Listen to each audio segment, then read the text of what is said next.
क्या शानदार मुकाबला रहा। पहला मुकाबला 4 विकेट से टीम इंडिया ने जीता, लेकिन इस जीत में बड़े बड़े खिलाड़ी जो फ्लॉप हो गए, लेकिन जो नए यंगस्टर थे उन्होंने मतलब ये पारी आराम से संभाल लिया। जिस हिसाब से शुभमन गिल हो गए या शायद मतलब कि जिस हिसाब से श्रेयस अय्यर और अक्षर पटेल, इन तीनों ने मतलब कि जी जो 50 जड़े हैं, ऐसा मतलब ऐसा क्लास दिख रहे थे। क्योंकि आज जो मतलब जब मैच की शुरुआत हुआ था, ऐसा पहले चल गया पता कि विराट कोहली आज नहीं खेलने वाले, उनका कुछ इंजरी के कारण वो नहीं खेल पाए थे। जसप्रीत बुमराह इससे पहले मतलब कि चैंपियन ट्रॉफी से पहले उनका जो इंजरी का शिकार हो गए थे, टीम इंडिया के लिए एक मतलब कि चिंता का विषय था। लेकिन उसके बावजूद भी टीम इंडिया ने बहुत ही शानदार जो 4 विकेट से जीत हम लोग ने हासिल किया, उसमें अहम योगदान जो रहा हमारे स्पिनरों का रहा। और जो सबसे जो ज़्यादा डेब्यूटन आज जो खेले हैं, हर्षित राणा, चाहे इनका टेस्ट हो या ओडीआई हो या T20, मतलब जब जब इनको डेब्यू करने का मौका मिला है, 3 विकेट से कम तो ये कभी चटकाए नहीं। जो पहला जो उनका पर्थ में जो उनको डेब्यू का मौका मिला टेस्ट में, उनमें भी वो 3 विकेट चटकाए थे। उसके बाद सब्स्टिट्यूट में जो इंग्लैंड के खिलाफ हुआ था, उनमें भी सब्स्टिट्यूट में आए थे चौथे मुकाबले, उसमें भी 3 विकेट चटका दी था। और आज जो ओडीआई का मैच हुआ है, इसमें भी इनको आज डेब्यू करने का मौका मिला और 10 ओवर फेंकने का भी मौका मिला था, लेकिन 10 ओवर नहीं फेंक पाए। लेकिन तब पर भी इन्होंने 3 विकेट चटकाए। तो टीम इंडिया के लिए जिस हिसाब से उसके बाद बताते हैं, क्योंकि जसप्रीत बुमराह ऐसा लग रहा है कि कुछ मैच नहीं खेल पाएंगे, जो फाइनल या सेमीफाइनल अगर फिट अगर हो जाते हैं तो वो ऐसा है होगा कि जरूर स्क्वाड में शामिल हो जाएंगे। लेकिन जिस हिसाब से हर्षित राणा आज मतलब गेंदबाजी किए हैं सही, जिस हिसाब से 2 ओवर तो वो पिटाई गए थे, जिस हिसाब से उनको उनके पीछे जो पड़ गए थे फिलिप सॉल्ट, तो ऐसा लग रहा था कि चलिए ठीक है कुछ इनको मतलब कि ओवर कर सकता है। लेकिन उनको जो तीसरा चौथा ओवर जब दिया गया, भाई इतना अच्छा कमबैक किए इंग्लैंड की। मतलब जो पारी जब गिरी, जो इस हिसाब से उनको अच्छे खासे शुरुआत मिल गई, उसके बाद जो जिस हिसाब से गिरी, सिर्फ मतलब कि 50 ओवर में सिर्फ 248 ही रन बना पाई थी। और जिस हिसाब से उनका फिलिप शॉट चल गए थे, 42 43 रन के जो पारी खेल दिए थे ऊपर से, मतलब ऐसा लग रहा था T20 में तो वो फ्लॉप ही चल गए थे। सिर्फ एक मुकाबला में 25 26 रन की पारी खेले थे। उसके बाद जिस हिसाब से आज ये कर रहे थे, ऐसा लग ही नहीं रहा था कि फ्लिप शॉट रुकने वाले हैं।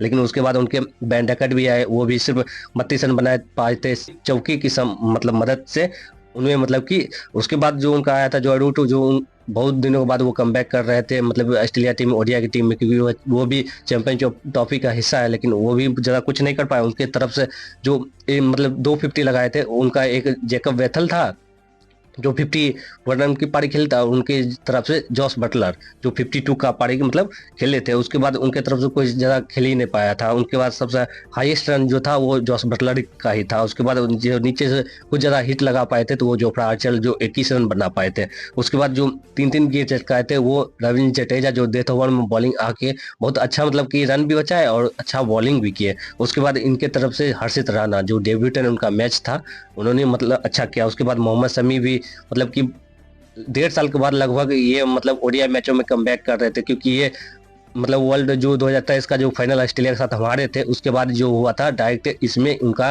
मतलब कि ओडीआई में इनका कमबैक होता। तो इन्होंने भी मतलब 8 ओवर डाल के मतलब 38 रन दे के एक मेडल भी डाले है। उसके बाद एक विकेट भी चटकाया। उसके बाद हर्षित राणा आए थे 7 ओवर में दे के एक विकेट, और ये थोड़ा महंगे साबित हो गए थे।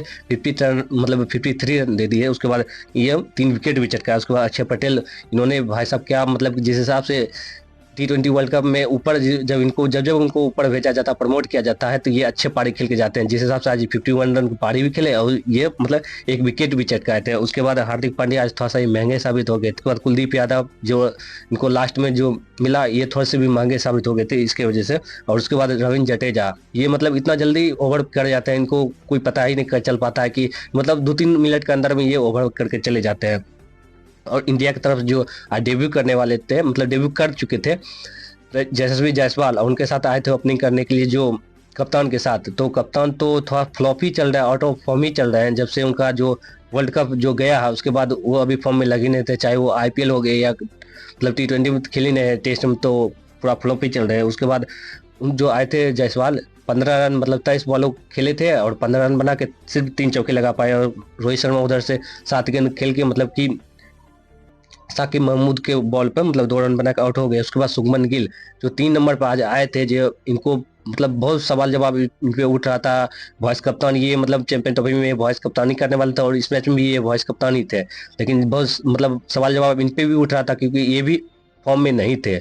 लेकिन जिस हिसाब से आज इन्होंने मतलब कि 87 रन की पारी खेली, हालांकि थोड़ा सा दुख हो रहा है कि ये 100 नहीं बना पाए। अगर ये 100 बना देते तो आज ये मतलब सोने पे सुहागा हो जाता।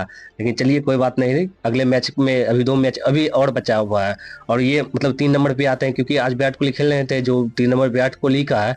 लेकिन देखते हैं कि कौन बाहर जाते हैं। अगर अगले मैच में विराट कोहली आते हैं, मतलब जो इंजरी से तो रिकवर अगर हो जाते हैं, तो अगला मैच 100% खेलने वाले हैं। और 4 नंबर पर आए थे मतलब कि श्रेयस अय्यर यार, मतलब ये बोलते हैं T20 में इनका अच्छा प्रदर्शन नहीं रहा, लेकिन आज जो ओडीआई में ये जो पारी खेले हैं T20 से कम नहीं, इनका जो स्ट्राइक रेट था 163 का था, जिसमें कि 2 छक्का और 9 चौका शामिल था। जिस हिसाब से वो 36 गेंदों पे 59 का पारी जो खेले हैं, वाकई लाजवाब अच्छे पारी खेले हैं। जिस हिसाब से भाई जितना ही देर रहा था, मतलब ऐसा लग रहा था पूरा क्राउड को जो इंजॉयमेंट जो आज दिए हैं वो श्रेयस अय्यर ही दिए थे। और अक्षर पटेल जो प्रमोट ये मतलब 7 नंबर 8 नंबर पर आते हैं, इनको मतलब कि आज 5 नंबर पे भेजा गया, जो के राहुल का जगह था, इनको प्रमोट किया दिया गया। और ये भी मतलब बहुत शानदार पारी खेले थे, मतलब कि जिस हिसाब से इनका स्ट्राइक रेट मतलब कि 110 का रहा, लेकिन अच्छा खासा ये भी किए थे, 1 छक्का और 6 चौका मारे थे, और 47 गेंदों का सामना किया था। 52 रन का पारी ये भी खेलता। और के राहुल जो आए थे लास्ट में रोकने के चक्कर में,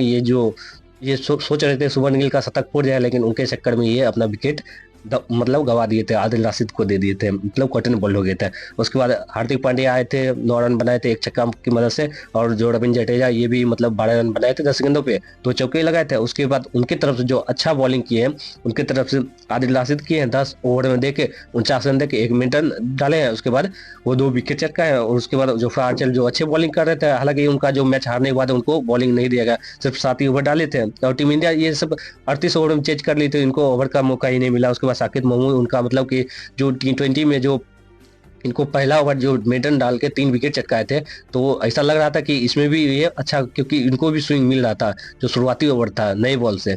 तो लेकिन ये भी मतलब थोड़ा महंगे साबित हो गए थे, मतलब कि 7 ओवर के आसपास डाले, 47 रन ये खा गए थे और 2 विकेट चटकाए थे। उसके बाद जेकल बैथल उनके जो आज ये अच्छे मतलब बैटिंग से लगे थे, लेकिन बॉलिंग में भी ये बॉलिंग मतलब बैटिंग ऑलराउंडर है, तो 3 ही ओवर डालते सिर्फ 18 रन के 1 विकेट। और उनकी तरफ से कुछ ज़्यादा रहा नहीं, क्योंकि उनका जो रूट फ्लॉपी चल गया था। हालांकि जो दूसरा जो 9 फरवरी को मैच कटक में खेला जाएगा, वो भी देखने लायक रहेगा जिस हिसाब से, क्योंकि चाहे कि इंग्लैंड की टीम भी उसने कमजोर टीम नहीं है। टोटल जो जितना खिलाड़ी अभी इसमें खेल रहे हैं, ये टोटल चैंपियन ट्रॉफी के खिलाड़ी हैं। हालांकि देखते हैं अगले मैच में क्या होता है। अगर अगले मतलब इस चैनल पर नए होंगे तो अगले मैच की जितना भी रिव्यू होगा इस चैनल पर देते रहेंगे। अगर यदि होंगे नहीं तो चैनल को जरूर सब्सक्राइब कर लीजिएगा। धन्यवाद।